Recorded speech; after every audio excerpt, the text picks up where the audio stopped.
Hello everyone, this is Atul Kumar. Welcome to Technovision. I hope you are fit and fine.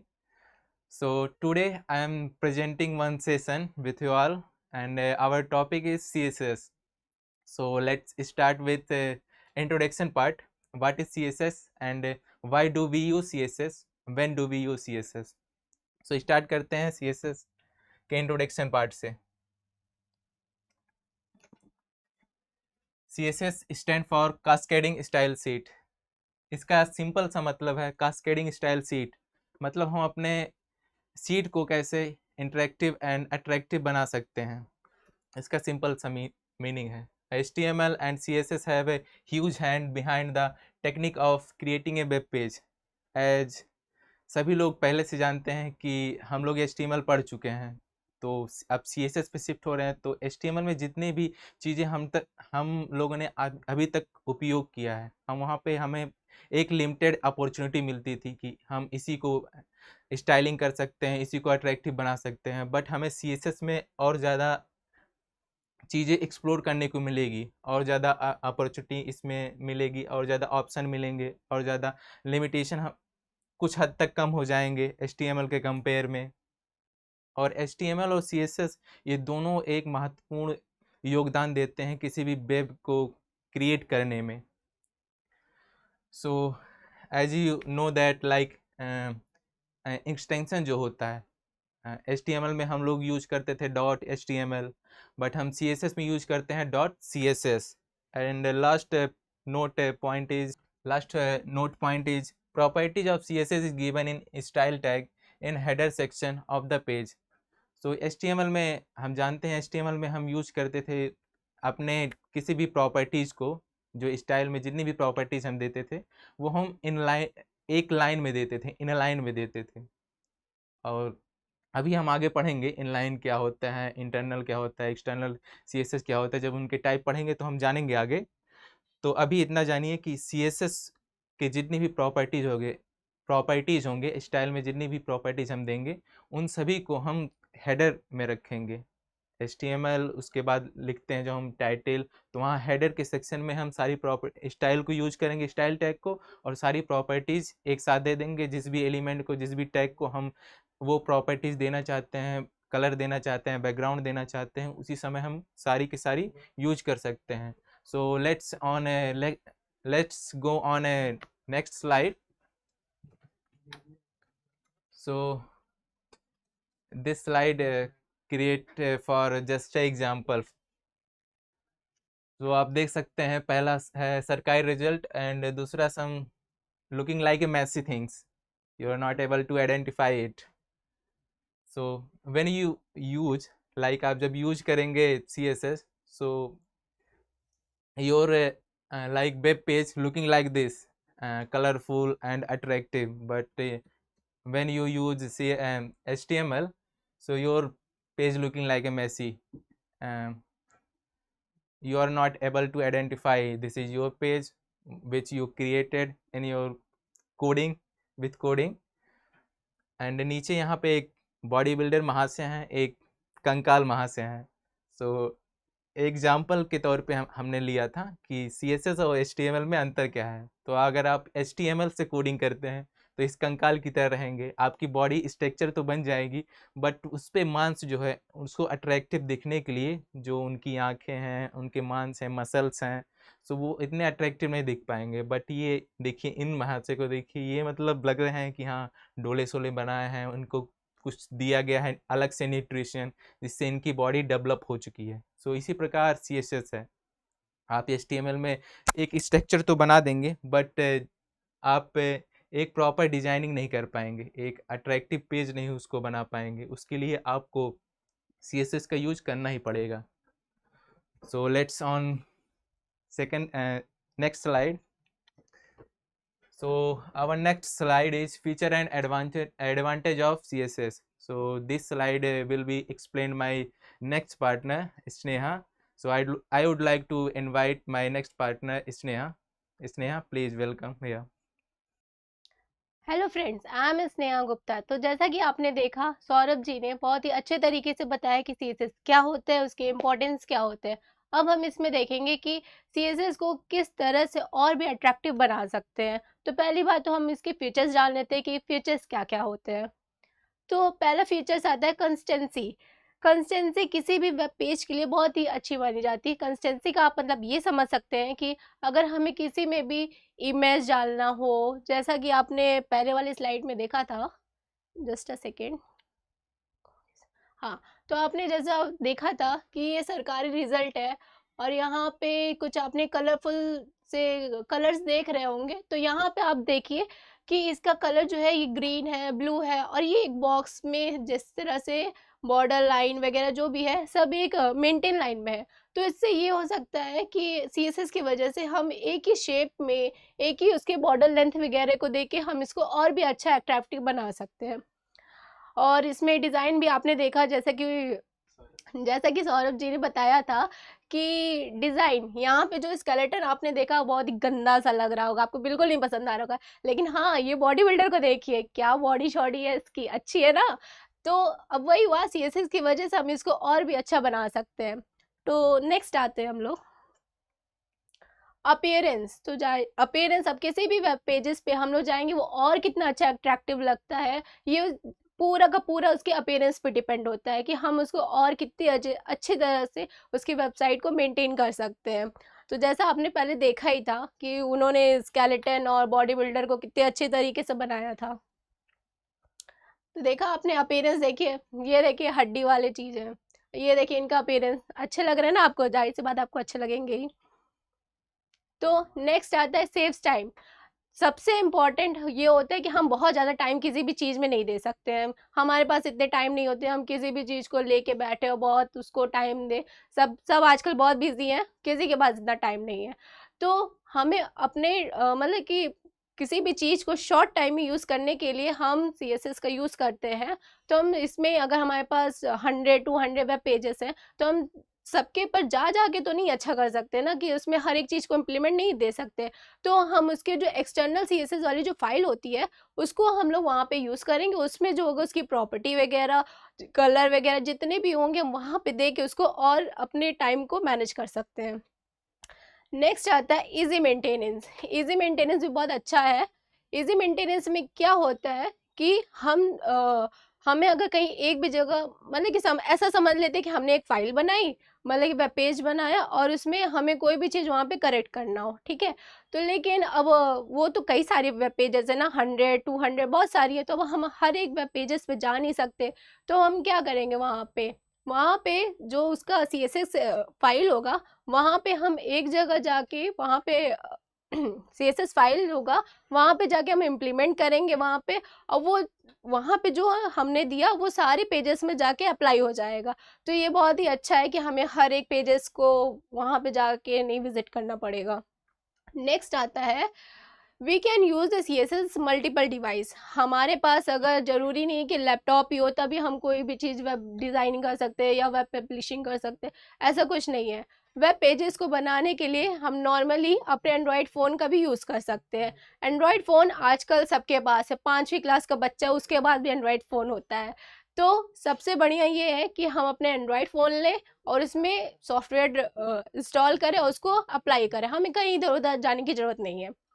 CSS can support multiple browser. अब रही बात multiple browser की, हमारे पास आजकल के जितने भी मोबाइल हैं सब में ब्राउज़र है, गूगल, क्रोम सब में ही है, ऐसा कोई नहीं कि किसी भी मोबाइल में ना हो। तो सबसे बढ़िया हमने सॉफ्टवेयर इंस्टॉल किया और उसको किसी भी ब्राउज़र में जाके अप्लाई कर दिया। नेक्स्ट आता है we can use CSS either online और ऑफलाइन। ओ चलो, आपका नेट खत्म हो गया, ठीक है कोई बात नहीं, हम इसको ऑफलाइन भी यूज़ कर सकते हैं। तो बहुत ज़रूरी नहीं है कि ऑनलाइन यूज़ करें। तो ये हुआ, तो we can use CSS either online और ऑफलाइन, हम किसी भी तरह इसको यूज़ कर सकते हैं, चाहे ऑनलाइन हुआ चाहे ऑफलाइन। तो अब नेक्स्ट स्लाइड आते हैं टाइप्स ऑफ CSS। है everyone, I am Saurabh Tripathi. और जैसा कि आपको अतुल भाई ने बताया कि CSS क्या होता है और स्नेहा जी ने बताया कि CSS के फीचर्स एंड एडवांटेजेस क्या होते हैं, तो मैं आशा करता हूं कि आप लोग समझ गए होंगे, बिल्कुल अच्छी तरह से जान गए होंगे कि CSS क्या होता है, उसके एडवांटेजेस एंड फीचर्स क्या होते हैं। और अब मैं आपको बताऊंगा CSS के प्रकार कितने होते हैं, कितने प्रकार से हम उन्हें यूज़ कर सकते हैं। तो आइए आगे बढ़ते हैं हम अपने टॉपिक के साथ। तो हमारा जो CSS होता है वो 3 प्रकार का होता है। पहला होता है इनलाइन CSS, दूसरा होता है इंटरनल CSS और तीसरा होता है एक्सटर्नल CSS। बिल्कुल ही आसान है, बिल्कुल घबराने की ज़रूरत नहीं है, आप लोग आसानी से समझ जाएंगे। आइए मैं अपना पहला टाइप देखता हूँ जो कि है इनलाइन CSS। तो इनलाइन CSS कुछ नहीं होता है, बस इसको आप लोग जानते हैं कि HTML में जो एलिमेंट्स होते हैं, जो टैग्स होते हैं, कई सारे होते हैं, उन्हें हमें अगर कुछ प्रॉपर्टीज़ देनी है, कुछ वैल्यूज़ देने हैं, तो हम उन्हें हर एलिमेंट में, हर एक टैग में जा कर देंगे, तो उसी को हम इनलाइन CSS बोलते हैं। मतलब लाइन बाय लाइन जाकर प्रॉपर्टीज एंड वैल्यूज देना। तो आप लोग यहाँ पे देखिएगा क्या डिफिनीशन लिखा हुआ है। From the word inline, we can understand that this type of CSS is used to apply the properties in single line or elements. आप इनलाइन वर्ड से ही समझ सकते हैं कि इसका यूज हम करते हैं जब हम किसी भी टैग को लाइन बाय लाइन प्रॉपर्टीज या वैल्यूज देना चाहते हैं। तो ये थोड़ा मुश्किल हुआ ना, अगर हमारे पास एक ही टाइप के टैग ढेर सारे हैं तो थोड़ा तो मुश्किल है, लेकिन करना तो पड़ेगा क्योंकि है ये टाइप। आइए देखते हैं हम अपना एग्जाम्पल में देखिएगा हमारे पास 3 हेडिंग है और मैंने किया क्या है, फर्स्ट हेडिंग को जिसमें लिखा हुआ है दिस इज माई हेडिंग, उसे कलर दिया है dark red and background colour दिया है ब्लैक। तो यहाँ पे आप बिल्कुल देख सकते हैं ऑब्जर्वेशन में हो गया है जो हमने प्रॉपर्टीज एंड वैल्यूज यहाँ पे दी हैं। लेकिन अगर हमें यहाँ पे सारे टैग्स को देना हो तो हमें हर टैग पे जा कर देना होगा, जो कि थोड़ा मुश्किल है। इसी को आसान बनाने के लिए तो इंटरनल CSS है भैया। आइए अब इंटरनल CSS को भी देख लेते हैं। इंटरनल CSS पहले आप लोग देखिएगा यहाँ पे लिखा क्या हुआ है, if we have more than one same elements, वही बात लिखी हुई है, आप लोग पढ़ लीजिएगा कि अगर हमारे पास एक ही एलिमेंट या एक ही टैग ढेर सारे हैं और हमें उनको सेम वैल्यूज देनी है या तो 3 को सेम कुछ को डिफरेंट देनी है, तो ये तो थोड़ा मुश्किल है, सब पे जाकर वही देना, वैल्यू वही प्रॉपर्टी वही कलर देना। लेकिन इसको आसान बनाने के लिए इंटरनल CSS आया, तो क्यों ना यूज करें इसका। आइए अब देखते हैं। एन इंटरनल स्टाइल शीट में be used if one single HTML page has unique design. वही बात लिखी हुई है कि अगर हमें सभी को यूनिक डिजाइन देना है तो हम इंटरनल CSS का यूज करेंगे। We use style tag in header section to apply different type of properties and value. और इस वैल्यू को और इंटरनल CSS में प्रॉपर्टी और वैल्यू देने के लिए हम करेंगे क्या कि जो हमारा हेडर सेक्शन होता है ना HTML पेज का, उसमें एक स्टाइल टैग का यूज करेंगे और उस स्टाइल टैग में हमें जो भी प्रॉपर्टीज जो भी वैल्यू सारे अपने HTML टैग्स को देना है बिल्कुल आसानी से दे देंगे। तो अब आप लोग समझ गए होंगे इनलाइन CSS और इंटरनल CSS में डिफरेंट क्या होता है। तो आसान है, बिल्कुल भी मुश्किल नहीं है। तो अब आप यहाँ पे भी एग्जाम्पल देखिएगा और समझने की कोशिश करिएगा कि इनलाइन CSS और इंटरनल CSS में डिफरेंट क्या है। देखिए यहाँ पे भी मैंने 3 हेडिंग का यूज किया हुआ है, 3 हेडिंग है और 2 पैराग्राफ्स हैं। देखिए पहली हेडिंग में लिखा हुआ है दिस इज माई हेडिंग, और हमें करना क्या है, इन तीनों हेडिंग को जो टेक्स्ट कलर है ना उसे रेड देना है। तो अगर हम इनलाइन CSS का यूज करते तो तीनों हेडिंग पे जाकर रेड करते तब रेड होता। लेकिन अब जब हमारे पास इंटरनल CSS है तो हम क्यों जाएं इनलाइन CSS का यूज करने, क्यों वहां पे टाइम कंज्यूम करें, वेस्ट करें। तो बस उसी को थोड़ा शॉर्ट में करने के लिए इंटरनल CSS आया। और आप देखिए यहाँ पे अब इंटरनल CSS जब है तो उसका यार यूज तो करना ही। तो देखिए हमने किया क्या, यहाँ पे पहले बॉडी को कलर दिया है लाइट सी ग्रीन, तो इसके लिए हमने यहाँ पे स्टाइल टैग एक यूज किया और वहां पे बॉडी लिखा, बॉडी में क्या किया, बैकग्राउंड कलर को लाइट सी ग्रीन कर दिया और जो फॉन्ट साइज थी उसे 20 पिक्सल कर दिया। और अब हमें तीनों हेडिंग को रेड करना था, पैराग्राफ से मेरा कोई मतलब नहीं, उसके लिए क्या किया, एक बस हेडिंग लिखा और कलर डार्क रेड लिख दिया, बस 2 लाइन, काम आसान। तो अब ये हुआ मेरा इंटरनल CSS। अब आगे बढ़ते हैं क्योंकि अभी एक CSS तो और बचा हुआ है एक्सटर्नल CSS, उसे भी हम लोग देख लेते हैं। ये रहा मेरा last and third external CSS। तो एक्सटर्नल CSS का यूज हम तब करेंगे जब हमारे पास एक से ज्यादा HTML पेज हो और मुझे सभी को कुछ ना कुछ प्रॉपर्टीज एंड वैल्यू देनी है, और देनी तो है ही क्योंकि बिना CSS के HTML पेज तो अधूरा है। तो आइए देखते हैं। अब मुझे वैल्यूज एंड प्रॉपर्टीज देनी है तो मैं करूंगा क्या, सबसे पहले अपने सारे HTML पेजेस को बना लूंगा जितने HTML पेज मुझे चाहिए, और लास्ट में एक CSS पेज बनाऊंगा जिसका एक्सटेंशन होगा .css। जैसे आपको अतुल भाई ने बताया था कि HTML पेज का एक्सटेंशन .html होता है और CSS पेज का एक्सटेंशन .css होता है, तो मुझे क्या बनाना है, .css वाला। और यही एक पेज पे मैं जितनी प्रॉपर्टीज दूंगा, उन्हें जितनी वैल्यूज दूंगा, वो सभी पे अप्लाई हो जाएंगी। तो आइए देखते हैं यहाँ पे क्या लिखा हुआ है। External CSS is used to make change give properties in 2 और more than 2 pages simultaneously. External CSS का यूज करते हैं जब हमें 2 या 2 से अधिक पेजेस में चेंज करने हो, और बस फिर सारे चेंज तो अप्लाई हो जाएंगे एक पेज पे चेंज करने से। फर्स्टली, अब देखिए मेरा स्टेप क्या है। फर्स्टली मेक 2 और more than 2 HTML page containing some information. पहले हम अपना 2 या 2 से ज्यादा जितने पेज बनाने हैं HTML के वो बना लेंगे, जिसमें कुछ ना कुछ इंफॉर्मेशन होगी, वो तो ऑब्वियस सी बात है। फिर then design another page with extension .css। फिर हम अपना लास्ट पेज एक .css एक्सटेंशन का बना लेंगे, जिसमें हम प्रॉपर्टीज एंड वैल्यू देते हैं। CSS which will be used to make change in previous HTML pages by applying style page in single page and giving different type of properties and value। और उसी जो .css पेज हमने बनाया ना, उसी पे जितने प्रीवियस HTML पेजेस हैं जिस पे जो डिजाइन अप्लाई करना चाहते हैं, बस इस .css वाले पे करना है, हमें उनसे तो कोई मतलब ही नहीं। बस वो सब चेंज होंगे। और कैसे होंगे, इसके लिए एक काम और करना है। वो क्या होगा, हमें एक लिंक टैग का यूज करना होगा। और जो लिंक टैग यूज होगा वो हमारे HTML पेजेस पे होगा, और होगा कहाँ, हेडर सेक्शन में। हेडर सेक्शन में हम HTML पेज के एक लिंक टैग का यूज करेंगे, और उस लिंक टैग में नेम देंगे। क्या नेम देंगे, जिस नेम से हमने अपना .css वाला फाइल या पेज बनाया है, उसका नेम लिंक टैग में देंगे href वाले सेक्शन में। फिर इससे HTML पेज को ये पता चलेगा कि हमने .css में क्या चेंज किया है, जिससे वो उस चेंज को एक्सेप्ट कर सकता है। फिर वहां पे अगर हमें टेक्स्ट को रेड देना है, बैकग्राउंड को ब्लैक देना है, तो वहां पे उस एक पेज में देंगे, और जितने पेजेस को हमने लिंक किया होगा उस .css पेज से, वो सारे पेज में चेंज अप्लाई हो जाएगा जब हम ऑब्जर्वेशन में जाके उसको देखेंगे।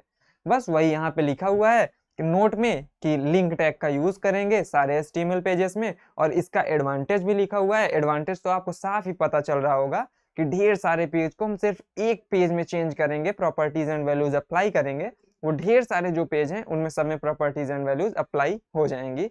आप यहाँ पे ऑब्जर्वेशन में भी देख सकते हैं 2-3 पेज बने हुए हैं HTML के, और मुझे सभी को कलर अप्लाई करना है, बैकग्राउंड कलर कुछ वैल्यूज देनी है। मैंने किया क्या, एक .css का पेज बनाया। देखिए हेडिंग को मैंने डार्क रेड कर दिया, बैकग्राउंड कलर को ब्लैक कर दिया, मार्जिन लेफ्ट की मार्जिन को 20 पिक्सल शिफ्ट किया, और आप यहाँ पे देख सकते हैं कलर रेड हुआ, बैकग्राउंड ब्लैक हुआ, और मार्जिन 20 पिक्सल की अप्लाई हो गई। हुआ ना काम आसान। तो बस यही था CSS। आप लोग समझ सकते हैं और समझ चुके होंगे, मैं आशा करता हूँ। और मैं अब थैंक यू कहना चाहूँगा दीपक सर को, जिन्होंने हमें ये अपॉर्चुनिटी दी, जिससे हम आपके सामने अपनी प्रतिभा को प्रस्तुत कर सकते हैं, और प्रतिभा निखारने की अपॉर्चुनिटी हमें मिली। और मैं थैंक कहना चाहूँगा इस प्लेटफॉर्म को, कैरियर टेक एकेडमी को, जिसने हमें इस योग्य बनाया, और आगे अपना हाथ हमारे सर पे रखे हुए हैं दीपक सर और कैरियर टेक एकेडमी। कृपया आप चैनल को सब्सक्राइब जरूर करिएगा, जिसका नाम है कैरियर टेक एकेडमी, ताकि आप इंफॉर्मेशन इस तरह पाते रहें, और आप भी बिल्कुल से बन सकते हैं यहाँ के एक छात्र, जो कि अपनी प्रतिभा को निखार सकते हैं इस मंच पर आकर। Thank you.